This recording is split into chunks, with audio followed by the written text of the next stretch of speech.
옛날에 아주 먼 옛날에 개구리들이 살아가는 마을이 있었습니다. 그런데 이 개구리들은 너무나 착하게 잘 살았지만 주변에 뱀 또는 두꺼비는 아닌가요? 어쨌든 개구리를 잡아먹는 그런 짐승들이 주변에서 계속해서 쳐들어왔습니다. 그래서 하느님께 기도를 했어요. 하느님, 저희가 착하게 사는데 자꾸만 저희를 잡아먹습니다. 그러니 저희를 보호하시고 도와주십시오. 간절히 기도를 하니까 하느님께서 천사를 보내셨어요. 천사를 보내셔서 개구리들을 모으고 이렇게 말씀하십니다. 자, 너희들이 간절한 마음으로 나에게 의탁하니 내가 너희를 지켜주겠다. 그런데 한 가지를 해야 되는데 이 중에서 내가 뽑은 개구리의 말을 너희는 들어야 한다 라고 말씀하시면서 가장 평범하고 가장 잘난 것이 없는 개구리 하나를 뽑았습니다. 그리고 그에게 대표직을 주었어요. 그리고 나서 천사가 하는 말이 이제 너는 해야 되는 것이 있는데 아침마다 저녁마다 이것을 해야 한다. 처음에는 힘들지만 하면 할수록 더 나아질 것이니 나를 따라서 해라 하면서 그 개구리를 이끌고 조그만 동산 위로 뛰어 올라갑니다. 앞에서 천사가 뛰어가니까 뒤에 있는 개구리는 따라서 폴짝폴짝 뛰어갔죠. 그런데 이 동산이 크진 않았지만 개구리에게는 그렇게 쉬운 곳은 아니었습니다. 우리에게는 조그만 동산이었지만 개구리에게는 아주 높은 산처럼 보였거든요. 그래서 아무리 따라가도 앞에 있는 천사는 100만 번째 에너자이저인지는 모르겠지만 어쨌든 굉장히 빠르게 올라가는 거예요. 그래서 뒤에서 따라가는데 지쳤습니다. 이제는 쓰러질 것 같은데 천사가 말해요. 너는 나를 따라오기만 해라. 그러면 된다. 결코 쓰러지지 않는다. 근데 올라가면 올라갈수록 경사도는 높아지니까 마음의 걱정은 많았지만 그래도 하느님께서 보내신 천사의 말이니까 들어야 되겠죠. 그래서 모르겠다 하면서 계속 뛰었습니다. 중반 정도 올라갔을까? 숨이 거의 턱까지 올라왔을 때 갑자기 바람이 불더니 몸을 밀어주는 겁니다. 이제는 조금도 힘들지 않고 올라갈 수 있었다는 거죠. 밑에서 볼 때는 분명히 저 높은 곳에 올라가면 얼마나 괴로울까. 지금도 이렇게 힘든데 저기는 너무나 괴롭겠구나 라고 생각을 했어요. 그런데 생각과는 다르게 정말 높은 데 올라갔더니 바람이 뒤에서 밀어줍니다. 다리는 가벼워지고 점점 빨라졌어요. 그래서 꼭대기까지 올라간 다음에 힘차게 뛰어 올랐습니다. 뛰어오르는데 몸이 한없이 올라가는 거예요. 그리고 나서 주변을 봤더니 저기 3km 밖에서 뱀이 다가오고 있고 저기 5km 앞에서 무슨 오소리가 다가오고 있고 이런 게 보입니다. 그러니까 어디서 다가오는지 아니까 이제 밑에를 향해서 소리를 질렀죠. 자, 3km 전방에서 뱀이 다가오고 있습니다. 또 5km 전방에서 오소리가 다가오고 있습니다. 그러니 모두 대피하십시오 하면서 외칩니다. 이제 밑에 서 있던 개구리는 산 높이에 높이 떠서 외치는 개구리의 이야기를 듣고 모두 숨었어요. 그래서 모두 안전할 수 있었습니다. 아침 저녁마다 그렇게 했어요. 하루가 지나고 한 달이 지나고 2달이 지났습니다. 처음에는 힘들었지만 하면 할수록 오히려 조금은 힘들어도 재밌는 거예요. 중턱에 올라가면 바람을 만날 수 있다는 거. 다른 개구리들은 전혀 알지 못하는데 그래서 개구리들이 이렇게 말합니다. 정말 대단해. 어떻게 저 산 꼭대기까지 뛰어 올라갈 수가 있어? 우리에게는 꿈만 같은 일이야 하면서 이야기할 때마다 너무나 기분이 좋았어요. 왜냐하면 다른 개구리들은 할 수 없는 것을 자신은 할 수 있었기 때문입니다. 그러나 거기에는 바람이 도와주는 비밀이 있었죠. 그래서 하루, 이틀, 한 달, 2달 이렇게 몇 년이 지났을 때 개구리는 산에 있는 다른 동물들과도 친해졌습니다. 날아다니는 새들과도 밑에서 보고 위에서 보고 그러니까 붕 떠오를 때마다 새들과 만났죠. 점점 높이 올라갑니다. 그리고 이제는 산꼭대기까지 올라가지 않아도 어느 정도는 뛰어서 볼 수 있는 긴급 상황에서는 높이 오를 수 있는 능력까지 생깁니다. 그러니까 다른 개구리들이 얼마나 칭찬하겠어요? 한 개구리는 와서 그래요. 우리 딸 개구리가 이쁜데 어떻게 아내로 맞이해주지 않으련. 또 온갖 선물을 갖다 줍니다. 개구리는 너무나 행복했어요. 자기가 하는 일이라곤 그저 열심히 뛰고 바람을 느끼고 위에 올라가서 밑에를 보고 알려주는 것 뿐이었는데 다른 개구리들이 그렇게 높이 칭송하고 칭찬해 주니까 기분이 너무나 좋았어요. 그런데 어느 날 이 개구리가 왼쪽 무릎이 안 좋았어요. 그래서 오늘은 뛸 수가 없는데 어떻게 하면 좋지? 하고 고민하고 있는데 옆에 두루미 2마리가 날아가고 있는데 많이 본 두루미야. 한 2달 전에 친해졌던 두루미예요. 그래서 한 이름은 두루였고 또 하나의 이름은 루미였습니다. 그래서 두루야, 루미야, 이리 좀 내려오련. 왜 그러니? 내가 오늘 무릎이 아파서 위로 뛸 수가 없어. 그러니 나를 좀 하늘 위로 올려주지 않으련. 두루와 루미는 그 개구리가 너무 안쓰러워서 또 친하니까 그래 그렇게 해줄게. 우리에게는 어렵지 않아 하면서 개구리의 양 팔을 잡고 하늘 위로 올라갔습니다. 놀랍게도 산에서 올라갈 때만큼 높이 올라가는데 아무 고생도 하지 않았죠. 이쪽 저쪽에서 또 여러 가지들이 보이기 시작을 합니다. 개구리들에게 알려줬죠. 개구리들은 그 말을 듣고 또 대피합니다. 이렇게 평화롭게 살았어요. 그런데 이제 조금씩 꾀가 나기 시작을 해요. 내가 뛰어가지 않아도 두루와 루미에게 부탁하면 되는 건데 하면서 이제 두루하고 루미에게 가끔씩 부탁을 했습니다. 근데 가끔씩의 부탁이 자주로 변했죠. 두루와 루미는 너무나 착했기 때문에 이 개구리의 부탁을 들어줬어요. 사람들이 말합니다. 야, 이제 더 멋있어. 이젠 산꼭대기에 올라가지 않아도 이렇게 두루미들이 와서 도와주니까 진짜 멋있는 것 같아. 그러니까 개구리는 생각을 합니다. 그래, 이렇게 멋있으니까 좀 더 신경을 써야 되겠다.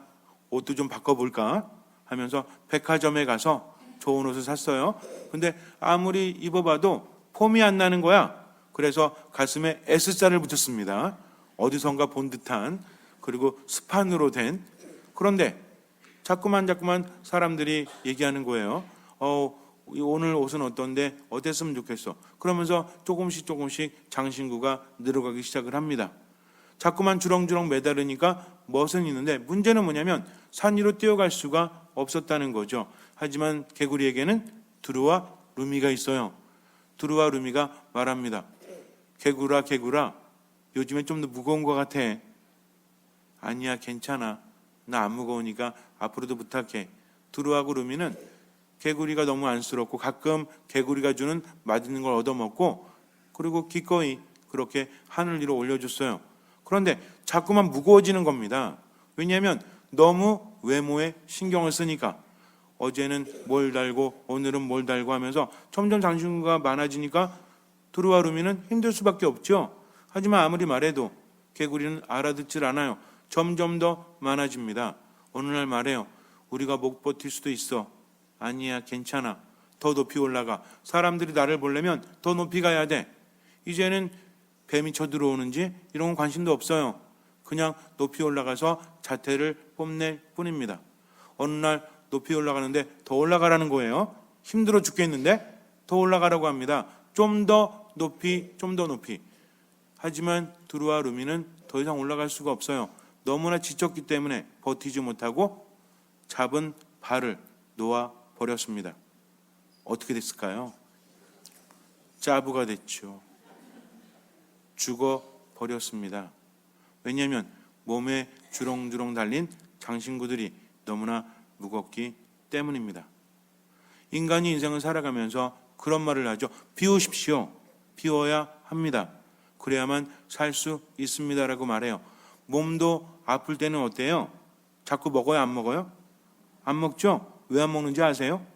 여러 가지 이유가 있겠지만 입맛이 떨어지는 것도 있지만 몸이 살기 위해서 그런다고 합니다. 왜? 몸의 컨디션이 안 좋은데 자꾸만 먹으면 치유할 수 있는 에너지가 없기 때문에 우리가 무엇인가 음식을 먹잖아요. 그 음식을 먹으면 좋은 양분도 들어오지만 동시에 뭐도 들어와요? 독도 있다고 하죠. 우리가 먹는 것에는 다 독이 있습니다. 그런데 몸이 그것을 소화할 수 있는 것이죠.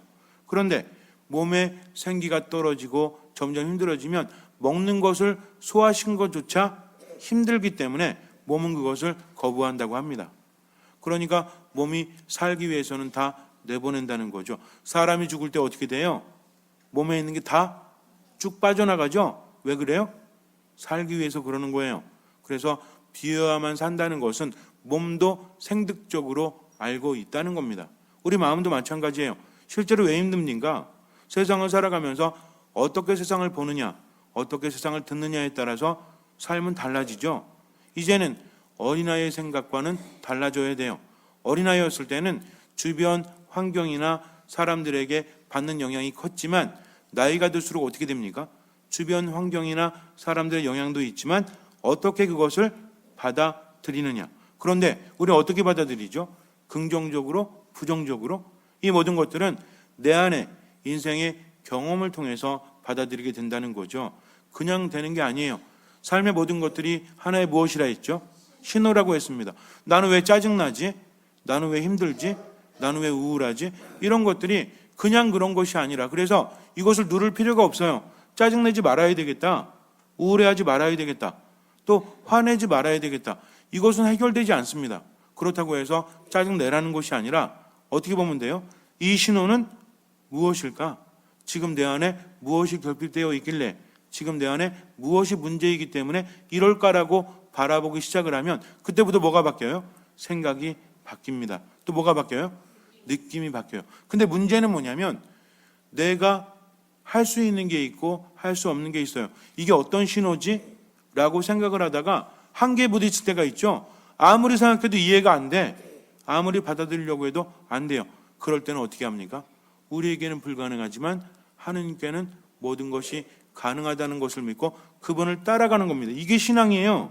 주일날 미사 시간 돼가지고 성당에 와서 억지로 와가지고 억지로 앉아서 힘들게 있는 게 신앙이 아니라 하느님 바라보면서 어떤 말씀을 하시는지 그분의 말씀이 내 안에 들어와서 살아 움직이죠. 그래서 하느님의 말씀은 목까지 쪼개놓은데요, 골수까지도 쪼개놓는다고 합니다.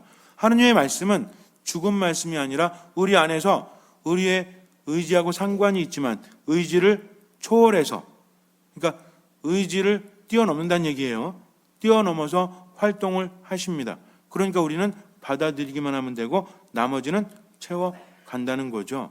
그래서 힘이 있을 때, 좀 더 젊을 때 말씀을 듣고 받아들이지 않으면 나중에 고생해요. 그래서 하느님은 빨리 만나는 것이 좋습니다.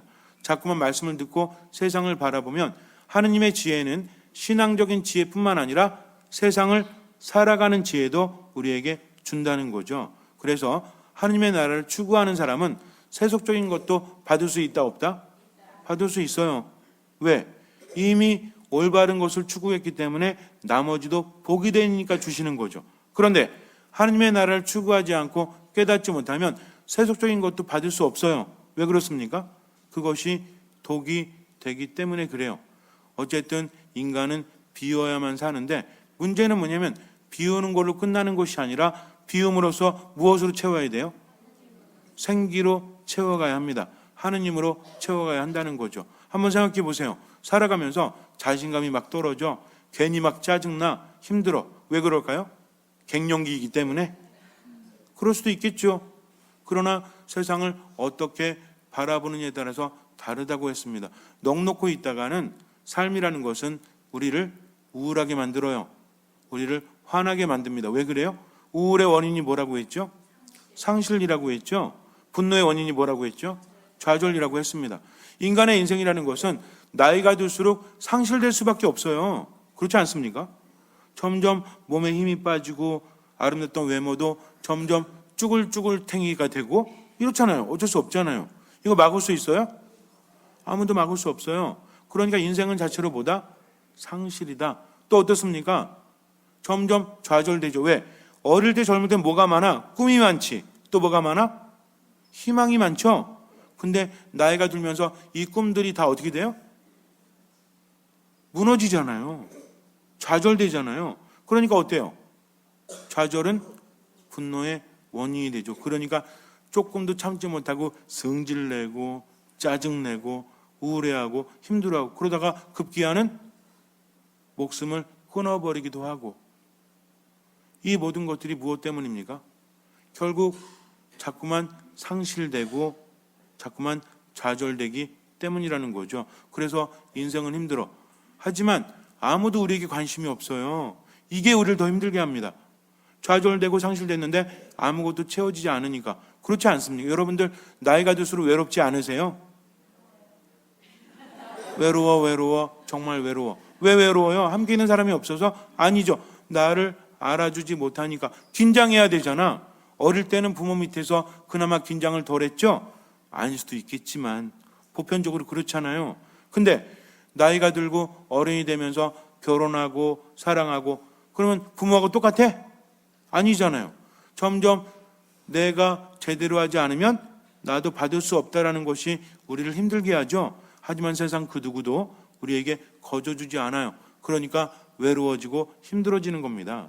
하지만 누구만큼은 변함이 없죠. 하느님만큼은. 그래서 하느님은 말씀하십니다. 제발 나로 너를 채우도록 해라. 내가 모든 것을 할 수 있지만 받아들이는 것은 네가 해야 되기 때문이다. 내가 너에게로 가면 너에게 생기가 넘치게 하고 너에게 치유를 주고 너에게 지혜를 주겠다. 그러니 나를 받아들여라.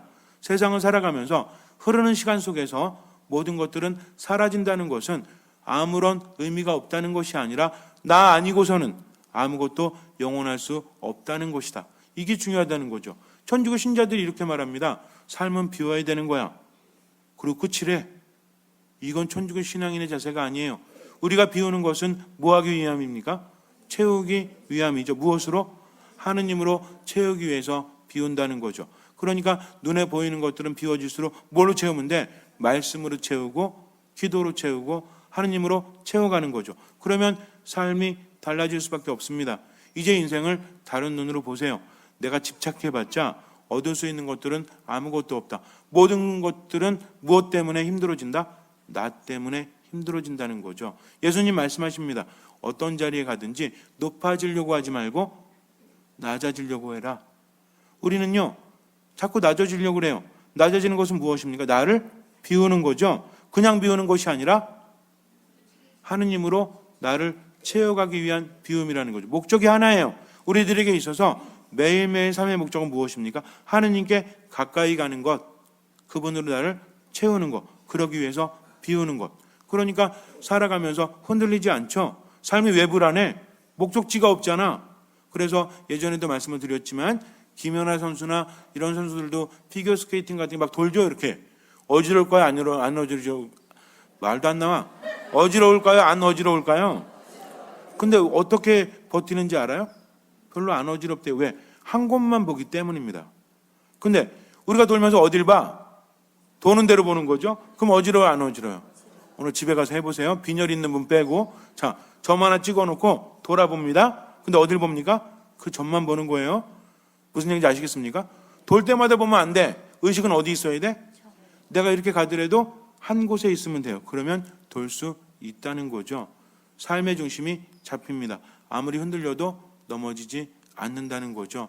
그렇게 살아가기 위해서는 어떻게 해야 돼요? 나를 낮춰야 돼요. 아무리 점을 보고 있어도 나를 세우면 중심은 잃어버리게 되어 있어요. 나를 낮춥니다. 흔들림은 오는 거죠. 인생의 괴로움은 와요.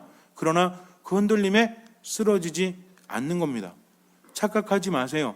흔들림이 없도록 하느님께 기도하는 게 아니에요. 흔들림이 있어도 쓰러지지 않도록 하느님께 기도하는 겁니다. 하느님, 이 고통이 피해갈 수 있도록 도와주십시오. 이런 기도하지 마세요. 모든 것이 의미가 있어요. 그러니 하느님, 저로 하여금 이 고통을 이겨낼 수 있도록 당신의 뜻대로 깨달을 수 있도록 이끌어 주십시오. 기도 내용이 바뀌면 삶의 내용도 바뀝니다. 자꾸만 하느님 바꾸려고 하지 마세요. 내가 바뀌려고 하세요. 그렇게 맡기는 것이 신앙이니까. 그래서 나를 낮추는 것은 무엇 때문이다? 하느님으로 나를 채우기 위한 것이다. 우리 신앙인들에게 있어서 낮춤이라는 것은 자기 비하가 아닙니다. 나는 이거 못합니다, 저거 못합니다가 아니라 목적이 하나라고 했죠. 하느님으로 나를 채우기 위한 거라는 거죠. 그래서 자신을 낮추는 사람은 뭘 잘하는 사람이다? 하느님 말씀을 듣기를 잘한다. 듣고 뭐한다? 실천한다는 거죠. 그래서 오늘 예수님께서 말씀하신 대로 바리사이들이나 율법학자들은 술이 길었죠. 술이 왜 길었냐면 이 사람들의 역할은 하느님의 말씀을 가르치고 지키는 거였죠. 근데 술이 왜 길어지냐면 성구갑을 매달아야 돼요. 이 성구갑에는 뭐가 있죠? 하느님의 말씀이 들어 있습니다. 그러니까 술이 길어지는 이유는 뭘 위해서야? 성구갑을 많이 달기 위해서. 근데 사람들이 보고 야, 저 사람은 성구갑이 10개나 있어. 저 사람은 몇 개나 있어 하니까 자꾸만 사람들에게 잘 보이려고 뭐가 길어지는 거야? 술이 길어지는 거죠. 원래는 말씀을 담아야 되는 성구갑이 그 안에 있었지만 점점 말씀은 많이 달리는데 정작 말씀은 숨겨지고 뭐만 커지고 있어요? 술만 커지고 있다는 거죠. 우리도 마찬가지입니다. 세상을 살아가면서 하느님의 말씀대로 나의 역할이 있어요. 근데 자꾸만 어때요? 열심히 봉사하고 열심히 희생하고 인생을 살아가면서 자기중심적이지 않아요? 이기적인 거, 눈에 보이는 이기적인 거 이것뿐만 아니라 무엇합니까? 스스로 판단하고 스스로 자기 때문에 힘들어하고 모든 중심이 자기 자신이야. 그러니 하느님의 자리는 점점 작아지죠. 하느님 자리 작아지니까 모두 작아져? 생기도 작아져요. 그러니 힘이 없지. 힘이 없으니 어때? 이리 흔들려서 쓰러지고 저리 흔들려서 쓰러지니까 아까도 말씀드린 것처럼 무엇과 무엇이? 우울감과 분노가 삶을 가득 채워가죠. 왜? 상실되고 좌절되니까. 그러니까 이제는 어떻게 하면 돼요? 흔들릴지라도 쓰러지지 않도록 어디 안에? 하느님 안에 머물러야 되는데 나를 낮춘다. 나를 낮춘다는 건 뭐죠? 구체적으로 알아야 되겠죠? 나를 낮춘 사람의 특징이 무엇이냐? 스스로 판단하지 않습니다. 모든 것을 하느님께 맡기죠. 그러다 보니까 나를 낮추다 보니까 세상에 당연한 게 있어요, 없어요? 오늘 이걸 기억하세요. 세상에 당연한 거 있다, 없다? 없다. 그러니 모든 것에 대해서 감사하게 된다. 그래서 감사하는 마음이 없다면 그 사람은 겸손한 사람이 아니라는 거죠. 뭐든지 감사하세요. 그렇다고 해서 억지로 감사하는 게 아니라 뭐 하라는 얘기입니까? 기도하라는 얘기죠. 이게 왜 감사해야 되지? 생각해 보세요. 밤새도록 남편이 코고라 잠을 자려고 그러는데 저 인간이 계속 꼬라. 처음에는 우리 남편이 피곤했나 보다, 오늘 힘들었나 했죠. 근데 이게 한 달 지나고 1년 지나고 3년 지나고 어때? 베개로 눌러버릴까? 왜? 내가 지치니까. 생각이 잘못된 게 아니면 내가 지치니까 그래요. 생기가 넘쳐 흐르지 않아요. 그러니까 어떻게 해? 몇 번을 베개를 들어서 얼굴을 눌러버릴까? 여러분들 이거 진짜예요. 제가 상담을 하다 보니까 어떤 자매님이, 형제님이 밤에 자다가 숨이 막 배고 깼어요. 왜 그런가 봤더니 넥타이로 자매님이 목을 조르고 있더래요. 이 깜짝 놀라고 트라우마가 생겼어 이제. 그래서 부인이 잠들기 전까지 못 자. 왜? 분명히 알아, 안 그럴 거. 근데 한번 생각해, 자다가 깼어. 근데 앞에 누가 목 조르고 있어? 부인이 이렇게. 얼마나 무서웠겠어요? 현실감이 없죠? 사실이에요. 근데 물었어요. 왜 그러셨어요, 자매님? 코 골았어요. 저 얼마나 충격적. 제가 아무리 상담 공부하고 심리 공부에서도 깜짝 놀랐어요. 아니, 코 곤다고요? 근데 이것 때문에 몇 년을 잠을 못 자니까 이제 뭐예요? 노이로제가 걸려서 견디지 못하는 겁니다. 모든 게 좌절됐고 상실됐잖아요. 견디지 못하면 어떻게 해? 처음에는 베개로 눌렀대요. 그러니까 깨지도 않더래. 그래갖고 어떻게 했어? 어느 날은 자기도 모르게 넥타이를 벗어놓은 게 저기 있어가지고 빠르려고 한 거 있잖아요. 이렇게 했던 거죠. 얼마나 놀랐겠습니까? 그러니까 이게 우리들 집에서도 얼마든지 일어날 수 있는 일이니까 우리 형제님들 넥타이는 저 멀리 놓고 주무시기 바랍니다. 어쨌든 자, 인생은 그렇게 될 수밖에 없어요. 그 순간에 어떻게 해야 되는가? 내 자신이 나약해지면 주변의 환경은 더 힘들어집니다. 그래서 고통이 없는 것이 아니라 고통을 이겨낼 수 있도록 하느님 안에 머무는 거죠. 그러려면 어떻게 해야 된다? 어떤 상황이라도 판단하지 않고 모든 것이 당연하지 않으니까 뭐한다?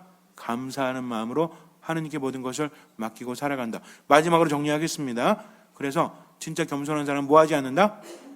판단하지 않는다. 모든 것을 하느님께 맡긴다. 한 가지만 추구하세요. 모든 일에 감사한다. 어떤 마음으로? 듣는 마음으로. 그러니까 우리 집에서도 가족들이 날 힘들게 하면 왜 저럴까? 듣는 마음으로. 하나님의 뜻은 무엇일까? 듣는 마음으로. 어떤 상황이든 어떤 마음으로? 듣는 마음. 오늘 뭐 아침부터 화가 나. 그럼 뭐예요? 무슨 마음으로? 듣는 마음으로. 생기가 부족하구나.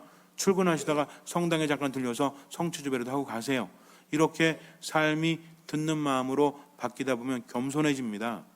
그리고 그 사람은요, 순명하게 돼요. 왜? 들을 줄 알기 때문에 삶은 변화됩니다. 잠시 눈을 감으세요. 하느님의 말씀은 힘이 있죠. 그러니 오늘 데살로니가서에서 사도 바울가 말씀하신 대로 사람의 말이 아니라 하느님의 말씀 있는 그대로 받아들이십시오. 온전히 믿고 따라가세요. 하느님 안에 머무르세요. 판단하지 말고 맡기고 그저 지금을 하느님 안에서 살기만 하세요. 주님께서는 그 믿음을 보시고 우리 삶에 놀라운 기적을 일으켜 주실 것입니다. 아멘.